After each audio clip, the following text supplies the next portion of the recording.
আপনার থেকে কষ্ট পেয়ে স্ত্রীর চোখে যে পানির কোনা ঝরে পড়ে, এই প্রত্যেকটা পানির কোনা কিয়ামতে আপনাকে আসামি বানাতে যথেষ্ট। আপনি মনে করেন না যে স্ত্রীকে আপনি কষ্ট দিবেন, স্ত্রী কান্না করে মনের কষ্টে থাকে, রাতের ঘুম হারাম হয়ে যায়, তার গলা দিয়ে খাবার নামে না আপনার দেওয়া কষ্টে, আর আপনি খুব ইজিলি কিয়ামতের দিন জান্নাতি হয়ে যাবেন নামাজ পড়ে আর তসবি টিপে। এত সহজ হবে না ব্যাপারটা প্রিয় ভাই। এই পরিবারের সাথে কি আচরণ হয় এটার ব্যাপারে অনেকে জিজ্ঞাসাবাদ করবে, বিশেষ করে স্ত্রী। সে তো আমানতের একটা নাম। আপনার স্ত্রী যেমন তেমন মেয়ে না, আল্লাহ রাব্বুল আলামিন আমানত হিসাবে আপনার কাছে তাকে দিয়েছেন।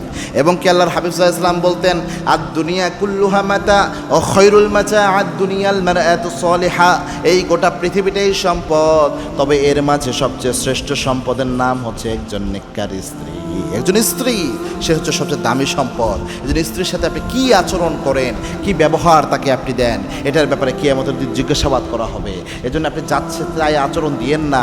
তার চোখের পানি এটা অনেক সময় কিয়ামতের দিন আপনার জন্য সবচেয়ে বড় দুঃখের কারণ হয়ে যেতে পারে।